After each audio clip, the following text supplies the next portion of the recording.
Look at that face. Look at that face.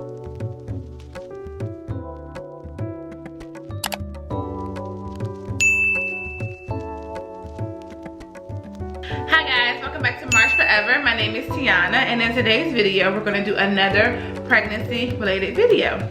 And so if you're new here, my hubby and I are expecting our final baby via IVF, and she happens to be our glorious rainbow princess who we will bring it home in March. And so I'm currently 32 weeks, and so I'll be doing a recap from weeks 22 up until now where I am at 32 weeks. And so normally on our channel, we're actually doing like home decor and DIY and customizing various spaces around our house, because almost a year ago at this point, we actually moved into our new construction semi-custom home. And so if you love all things like home decor, DIY, that white, black, gray aesthetic with neutral tones, pregnancy and baby videos, please be sure to hit that subscribe button. Join our Marsh Forever family. And if you're oldie but goodie, welcome back guys. And so before I jump into all of the juicy details, I first want to send a huge thank you to babybub Maternity for sponsoring today's video. They actually sent me a couple products and I wanted to try them for a few weeks before I shared them with you guys. And so they checked all the boxes, they passed the test. I'm going to share what they sent over to me. And so the first thing they shared was this maternity pillow. It's perfect for side sleeping, adds a lot of support, and how this works is your body goes in the middle and you can sleep on each side. And they also provide you with this extra little pillow, and you can add just extra support under your belly or on the side of your belly to help you sleep. This is perfect for flat sleepers, and I think that this will actually be great use for the newborn baby. Like I thought the baby could like be in the middle of this if you need to like go grab some diapers or go grab some from the room. This can get a lot of use even for the newborns. I'm gonna try it out, but it is very, very comfortable. I love that it's a neutral color, and in our room, the color is like creams, blacks, whites, gray, so it goes perfect with our aesthetic, and it's not an overwhelming pillow. I also love how the back, you can detach one of the pillows, and this Velcro piece is very, very, very soft, so I never have to worry about which side I'm sleeping on because I can't tell. It's soft on both sides. But the great thing is you can purchase this full body attachment here, and then you can attach the longer full body pillow to it, so you can like prop your leg up over here and then still get that back support on the back. And it's just not too overwhelming, so that if you're sleeping next to your partner, the pillow isn't like in their way. And so I love that again. And now that I am in my 3rd trimester and I'm much bigger now, I'm not laying flat anymore. I'm actually laying sitting up.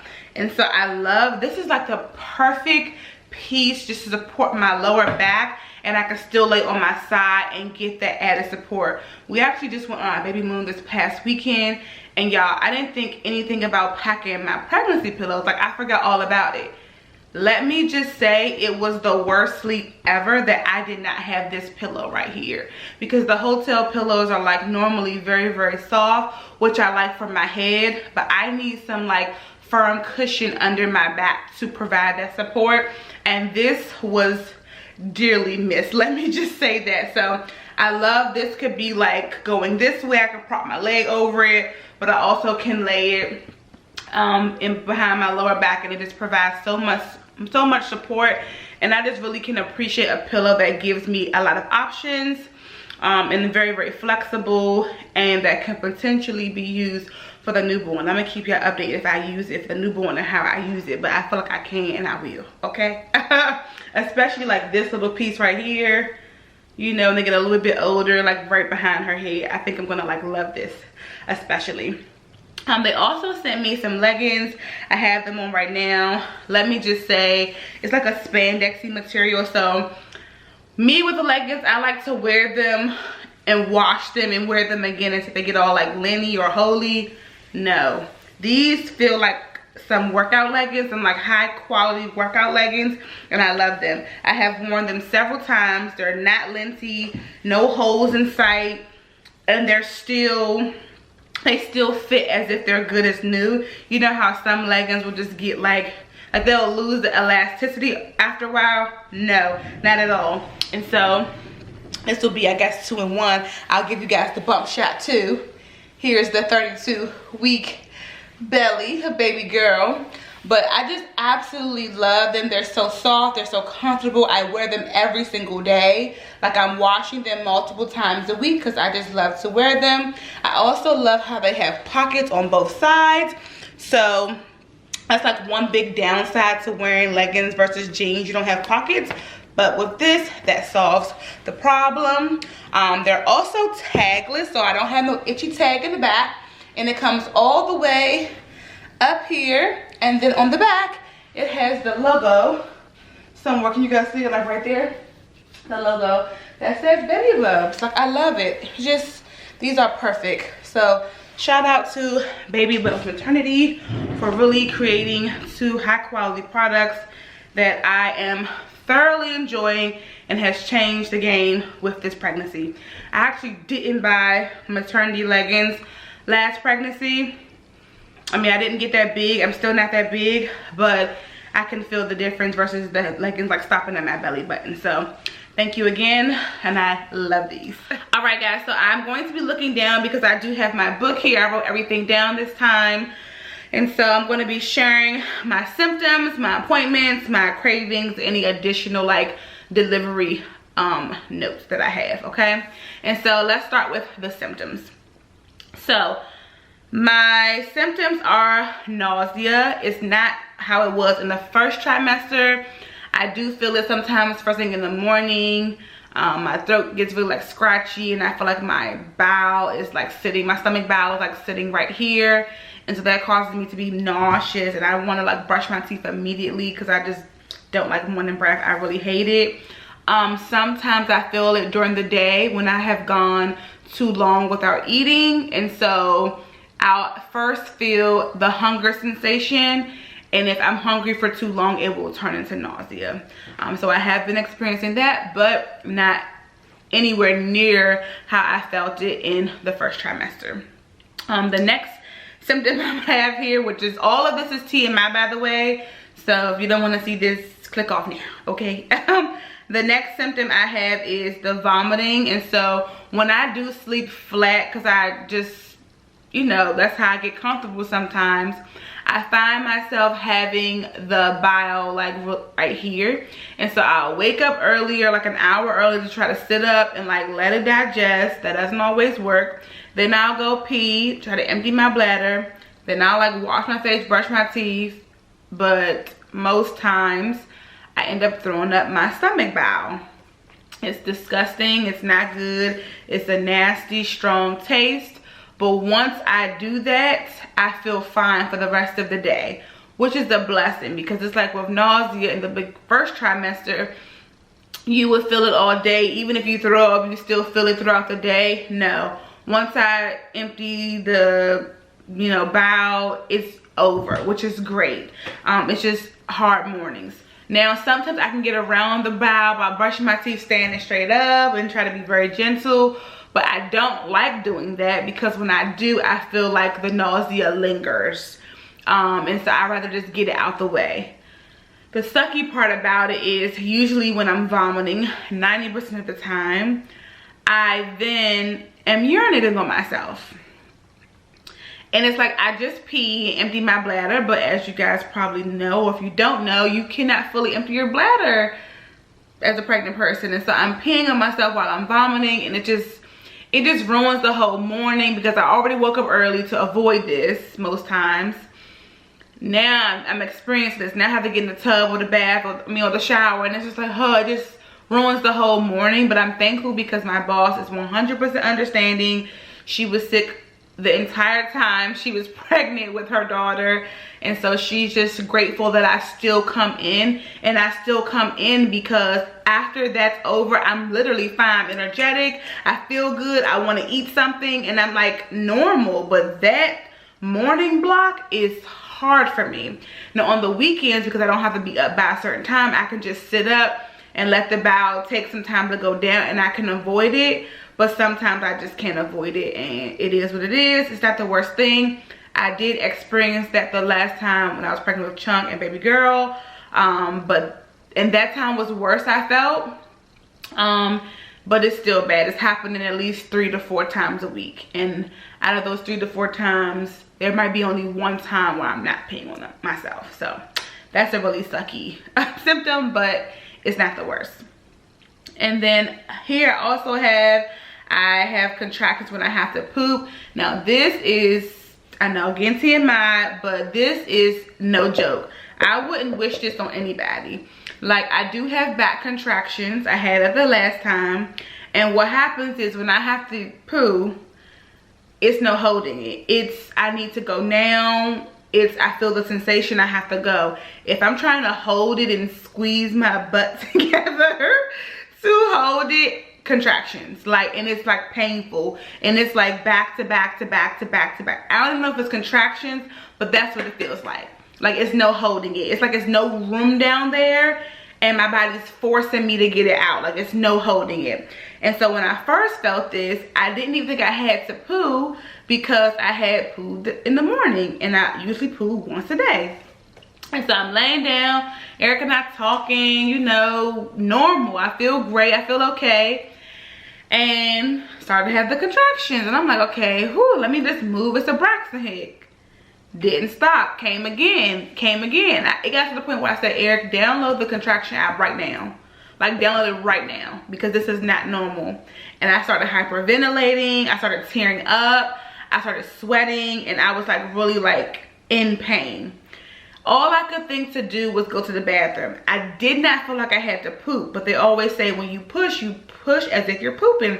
I've never had to push before. I just know that. So I said, let me just go to the bathroom. Go, end up having diarrhea. Okay. Again, it happened again. We were out somewhere, like we were at Target. I was having my coffee. I felt so good that day. I'm like shopping. Eric's pushing the cart. Chunk's behaving. I'm feeling so good. Instantly, I got to poo. I could not hold it. I had to stop what I was doing and go run to the bathroom, because it's really no holding it. It just happened again in the car. We were coming back home, and it was like so painful, like getting to the house, like already even being in the neighborhood. So that one I wouldn't wish on my worst enemy, because I'm just praying I'm always in a space where there's a bathroom nearby. Okay. The next thing I have down is sneeze peeing. This is tough. I do wear like pain liners or pads, but it's just tough. It's just tough. That's all I can say. If I sneeze, I gotta pee. And this is like right after I pee, when I feel like my bladder's empty, but it's not empty. If I have to pee and then have to sneeze, I try to get myself to like not sneeze, do that whole thing, because if I sneeze and have to pee, it's over. Like, it happens at least at this point every other day, if not every day. It's bad. Like, we just got home from our baby moon, had my clothes on, I had vomited and peed, so I was like good, felt like my bladder was empty. I was sitting down, getting dressed, stood up, sneezed, and yeah, so there's that. And then another thing I have here is pregnancy brain. My pregnancy brain has been really, really bad. I am extremely, extremely forgetful. Eric is extremely forgetful as well, and when I ask him questions, he gives me outlandish answers. And it's like, babe, are you okay? Like, what is happening? He like tried to deny it. And then he did it like 3 times. And I'm like, see, like, you be saying anything. Like, I can't even give y'all an example. But let me just make up an example. That's how outlandish it be.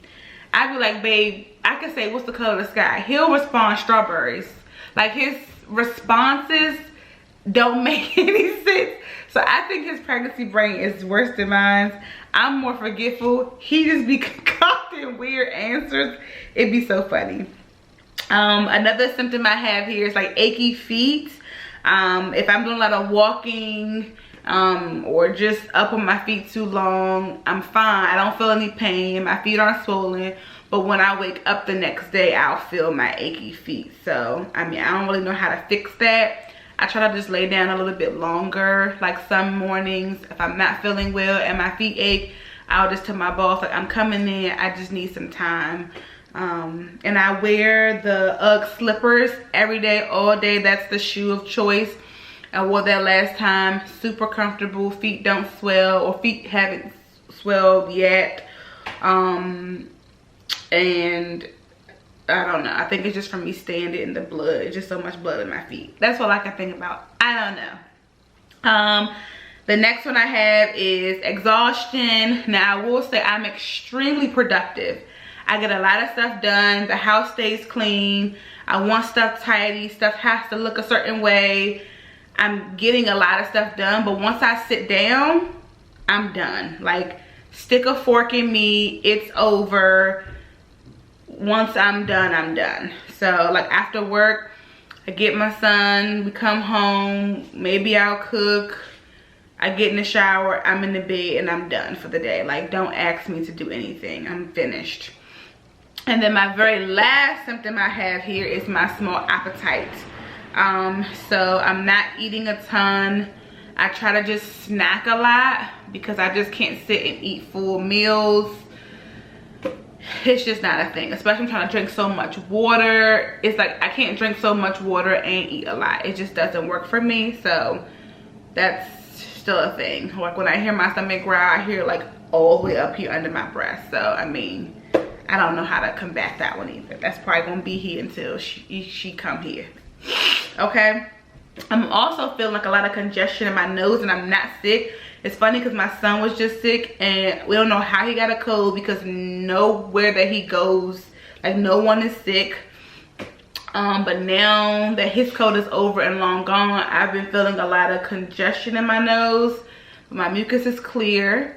I've been noticing my nose getting bigger. So I feel like, you know, I have the pregnant nose officially.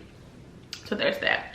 Now to move on to my cravings. It's a very short list. I have here apples, and I want specifically green apples. I love water. It can be room temperature or ice now, whereas in the beginning it had to be ice. And I only like alkaline water. Don't bring me no Deer Park. Don't bring me nothing that is not alkaline water. I love the Costco brand, and so my husband buys like 5 cases at a time because I love them. And we had like 3 or 4 waters left, and I was so mad at him, and I was like, so you gonna let me be thirsty all day? Because I really won't drink the water. So I had to like go get me some essentials to last, like at work, because I be so thirsty. Okay. Then I have just healthy food like avocado toast. Love avocado toast. I'm so grateful. I love it because I had an aversion to avocados in the beginning. And the last pregnancy, I had aversion the whole time to avocados, and I love avocados. So I've been loving that. As long as it's firm and not mushy, I'm good. And then I also been liking caramel brulee lattes. So I did have an aversion to coffee, and I really wanted a pumpkin spice latte. And my cousin, like when they came out in August, like, they're back.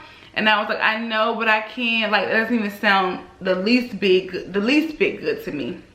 And so December came, and I said, okay, the pumpkin spice is gone. Let me try something like just straight sweet. Let me try the caramel brulee, which I normally will never try not pregnant. I only want the pumpkin spice or regular vanilla latte. But I just got it with 1 pump. I know it's very sweet. So I got a grande caramel brulee latte, 1 pump of caramel brulee sauce, soy milk, no whip, no foam. And I love that drink. I have it every single day. I'm so happy to be drinking coffee now, and I absolutely enjoy that treat every day. What else? And then I have, that's it. So apples, water, avocado toast, and the caramel brulee latte hot. Oh, also I have been liking caramel frappuccinos. I'll have those with soy milk and no whip too. I'll just get a small one, no extra caramel in the cup. I don't want all that sugar, but I love those too. When I want something cold, I'll have that. All right, so that's cravings. Now let's go over our appointments. And so I have had 6 appointments since I was 6 months. So I'm gonna go over each of those really quickly. So my first appointment in this time span was at 24 weeks. That was my 6-month appointment. The baby's heartbeat was 150 beats per minute. And that's where she like told me to go get my glucose test. Everything was looking great. Baby was looking great. And so I ended up getting, this appointment was on a Friday, and I ended up getting a glucose test on a Monday. Now how it works is if you're considered overweight according to your BMI, you have to get it twice. You have to get it like early on first trimester, and then, you know, towards the end of your second trimester, like almost your third trimester. And so this particular weekend, Chunk and I would go for walks all the time. We went for a walk, and then this time he wanted to like run. So I was like jogging a bit with him, and we were jogging up a pretty big hill. And so we go jogging. I feel good. I'm like, oh, I'm in shape. Like I'm 6 months and still working out. Like I feel great. Girl, the next day I passed 2 very large like discharge, like globs. Sorry again, TMI. 2 big ones. So the first one I passed, I was like, oh, that was pretty big. Like, don't let that happen again in my mind. That's what I'm thinking. Go to the bathroom the next time it happens again. Okay, that's it. I'm super anxious. I'm like, this has to be my mucus plug. I Google it. Someone's mucus plug looks just like how mine's look. And so I was like, okay, let me stop being dramatic. It's probably normal. Like, I know it's normal, but I've been experiencing lots of discharge this whole time. Like, this is just different. And so Eric was like, email your Dr. Tiana. Like, I mean, you can never be too sure. And so I emailed my doctor. She's like, oh yeah. And it's so funny. It was like 8 o'clock at night. She emailed me back immediately. Like, okay, come in this day. I'm not always on Monday, but come on Tuesday. Like, come in. And I know I could have went to the ER, but I hear all the time, people, especially in the ER, they don't have a good bedside manner, and they don't do a good job of really listening to patients. And I think they experience so many like false alarms that they just assume everyone's being dramatic. And I didn't want anyone to brush me off and it really be a big thing. And I have family members who have had horrible stories because people are just brushing them off. And I just said, I just want to see my doctor. So on Monday, I didn't go to work. I wasn't feeling well anyway, but I also just didn't want to be up on my feet. I really wanted to lay in bed. Tuesday, went to work because I felt fine. And then I went to the doctor. I like left work early, went to see my doctor. And she was like, you're good, the service is closed. Like, she checked me, everything was good. And I was like, oh my God, I'm so sorry, I wasted your time. She was like, no, I would rather you come in so I can give you some peace of mind than you try to talk yourself out of it and then something's really wrong. And she was like, you have to realize there's so many women who don't even have the signs and then something drastic happens. So be thankful when you at least get the signs or think you're getting the signs. And she let me know, like, your mucus plug can regenerate, but some women's don't. So it's a good thing you came in, and I'm just so thankful for her. She just has the best bedside manner. She never makes me feel dramatic, and she knows my history. So it don't even matter if I'm being dramatic. She's just gonna make sure that I'm good mentally too. My next appointment, my third trimester appointment, was at 28 weeks. Baby's heartbeat was 160 beats per minute. We officially learned that she's head down because now I notice every time I'm getting the ultrasound, I guess to make sure she's head down, which is exciting. And that made me like really want to try to do a VBAC. My son was breech and we had to get an aversion. And I think he wouldn't turn because my daughter was in the way and wouldn't allow him to turn. And then I also got my Tdap shot that day as well from my nurse, and I submitted all of my hospital paperwork, my like pre-registration paperwork, because I chose what hospital I am delivering at. My next appointment was horrific. It was at 30 weeks and it was with another doctor, and at this point I'm seeing my doctor every 2 weeks, and my doctor having had surgery that day because our doctors are on rotation. So they do, hospital, they have surgeries, they do regular prenatal appointments. And so I had to see this other doctor. First of all, she came in the room unprofessional. I was waiting for like 20 minutes. She comes in, is checking emails, and responded out loud like, girl, was she doing too much, girl? Like, she's one of those doctors I would never want to have. Like, she thinks everybody's being dramatic from that 15 minutes I spent with her. And she's like, oh my God, that don't make no sense. Like, she was just typing and just being so unprofessional. Like, I don't want to know what your patients are struggling with. Oh yeah, she should listen to me when I said this. Like, it was just like, can you stop? Can you stop? I was just on my phone, like, trying to ignore her. It was beyond unprofessional. Then she checks my fundus, or she does the ultrasound because that's normal now. And she's like, oh my God, the baby's so cute. You know what you having? Like, I'm having a girl. Like, oh, what you had before? Like, I had a boy. Oh my God, you're so lucky. Oh my God, I'm jealous. Like, it was just not what I expected. I expect professionalism when I go to the doctor. I don't need that hey girl, hey situation. Then she checks my fundal height because that's normal, and every time my doctor has checked it, it has matched my weeks. Like, I'll just make it, but it matches my weeks. So she's pressing all hard like, you got rock hard abs. And I'm like, lady, stop. I don't. When I'm not pregnant, my stomach is not like even like washboard flat. Stop. She's like, no, all I feel is abs here. Because all I'm getting is 27 weeks. That means I will be 3 weeks behind. And she let me look at the notes in the system. And my doctor, last time I saw her, it was 28 weeks. I was measuring on Target. She said, well, I'm just going to put what your doctor put because maybe I'm doing it wrong. What? Like, if I'm 3 weeks behind, that's not good to me, especially because I struggled from intrauterine growth restriction last time. So she didn't read my file. Like, that's not something you should say if it's not really real. I was super pissed leaving the appointment, super emotional, and I'm like, I have to now wait 2 weeks to see my doctor because I don't want to make another appointment just for her to measure my daggone uterus. I was just so pissed. Like, I never want to see her again. If I ever see her name on my file, I'm canceling the appointment. I don't care. And so for 32 weeks, went back. Heartbeat was 150, so she's ranging between 150 and 160 every single time. And doctor measured, and it looked great. I was measuring 32 weeks right on target. Like, thank you, because she was tripping. We also discussed birth control, child. And this is touchy. Let me know in the comments what you did. So, Eric and I have Chunk. We have baby girl. And our minds were done. We have boy girl. What's the point after this? I also feel like we're comfortable because we feel comfortable having these 2 children, saving for these 2 children, providing for these 2 children, and not compromising the lifestyle we live. I feel like if I have a third right now, I'm going to have to do some compromising and some sacrificing to live the lifestyle I want to live. So 2 is like perfect. Now, we're only 29. We'll be 30 this year.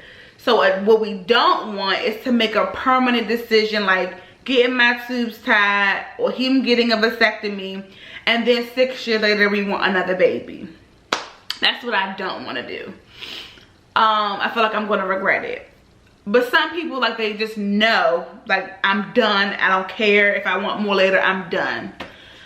And so she said, I think it's best for you to do birth control just until you're 100% sure, because like you said, you don't want to regret it. And we had the IVF in the past, but there are so many people who do IVF and then get pregnant naturally. My neighbor did IVF. They did so many rounds and were not successful. Finally, they were successful, and she just randomly gets pregnant after 10 years of doing IVF. I don't want that to be me. I don't want 3 under 3 or 3 under 4. I don't want 3 under 5, okay? If I have another child, Chunk will have to be like 8. And baby girl will have to be like 5 before I even entertain it. So I don't want any more kids, but I'm also not at the point where I want to get anything snipped or removed just in case I want another child. There's that, okay? So we're gonna do birth control. We're gonna do just the pill because I don't want anything that's gonna affect acne or weight gain. And before pregnancy, before even trying to conceive, I was on the pill and it worked great for me and I had absolutely no problems. Today, we actually had our last maternal fetal medicine appointment, which is my high-risk doctor at 32 weeks and 4 days. Baby's heart rate was 150 beats per minute, and she is measuring in the 32nd percentile. When we went previously around 20 weeks, she was in the 42nd to 47th percentile, so she dropped like 10%, but that is still considered average. She's going to be an average size, smaller baby. She said she thinks the baby's going to be anywhere between 5 and 6 pounds, but I think she's going to be 5, probably. I think she's going to be 5, 4 something to 5. She said the baby's weighing around 4 pounds, 5 ounces, but those weights are always off. They thought Chunk was like 3 pounds and something the day I went to the hospital. He ended up being 5 pounds. So I don't think she's going to be a 7 pound, 8 pound baby. I will be surprised. And I'm just saying that based on the weight I've gained. I've only gained 14 pounds and I'm 32 weeks, which is great. That was where I wanted to be. I'm happy to have gained that amount because I'm praying it just falls right off. And I'm trying to really just stick around 20 to 22 pounds. So we'll see, but I think she's going to be the same size as her brother, because when looking at my belly at 32 weeks the last go round, that's how I looked with my son. I will say she will be bigger if I end up going to 40 weeks, but we'll see. But I basically graduated today. I don't have to go back. There's nothing that looks alarming. Everything was measuring like right on target. But overall, that is what her percentile was, 32%, 32nd percentile.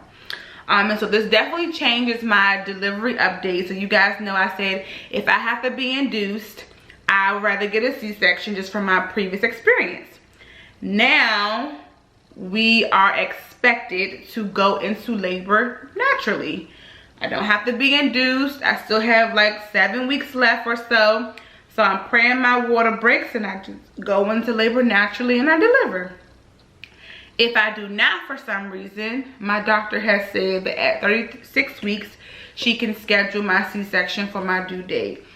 And I don't know if that's what I want to do, but I'm open to it. Again, I trust my doctors. They're very knowledgeable. They take great care of me. And that's what I think I'm going to do. If I reach my due date, I'll just get a C-section because I don't want to be overdue. I kind of like have in my mind, like I'm really afraid of stillborn, that whole thing. And just having lost a child before, I just want to be cautious. And so, but I'm going to be doing a lot of labor inducing strategies to prepare me to deliver this baby naturally, which I'm praying for. And that's it, guys. We already did our maternity shoot this past weekend. We went on a little baby moon / anniversary like little trip. We stayed at the Ritz-Carlton in Tysons Corner, Virginia. Went to the mall. We got massages. So we already did that whole fiasco. I decided I do not want a baby shower. I just feel like the amount of money we would spend to have a whole baby shower, we would spend on getting the stuff we need, because we don't need a bunch of stuff. We have all the big things. We're really just, you know, hoping we get clothes and the little small things we want for her. And so I did create a registry and I'll link it below. Please do not feel obligated to contribute. But people have asked me, and I have so much anxiety around sending it to people. Like, I don't know what it is, but I'll post it below if you guys want to contribute. It's totally up to you guys. We're super blessed and fortunate, so it doesn't really matter. We're just thankful. We did decide though, however, to have a little baby brunch with my closest friends and family. We're gonna just treat everybody and take them to brunch. I am gonna do like a little decor, a little, you know, thank you box. It's gonna feel not baby shower-y, but that's like my That's what I'm doing instead of having a baby shower. I did want to celebrate her. I didn't want to regret it and be like, oh, I didn't have a baby shower at all. But I didn't want to do the whole big production like we did last time. Okay? So thank you guys for all your love and support. I do have some videos already recorded and coming out to you guys soon. I am going to share my maternity shooting process because I did do it myself. And I slayed. Like, I feel like a photographer, okay? So I'll share that footage with you guys, and I'll also be doing some baby shower prep with you guys. I have some nesting videos, the bedside nursery. I'll be revealing the nursery. So all of that will be coming soon because it's literally February. It's February. And we have a month and a half to go. Alright guys, so thank you guys for all your continued love and support, and I will see you guys next time. Bye. Oh no, wait. I gotta show y'all pictures of the baby. Ooh girl, this little girl is cute. Where's the other? This little girl is cute. Okay, cute. She's giving. This the picture? No, not that one. This little girl is cute, y'all. Let me find a picture. So we did do 3D, so we went to the doctor. The little girl had her on her hands and face the whole time. Then she moved a bit and she's giving cute. So let me show y'all this one. She is adorable. Look at that face. Look at that face. This her face all smushed up, but she's still cute. Y'all see that? And that's all I need for you to believe in our family. We're Marsh Forever.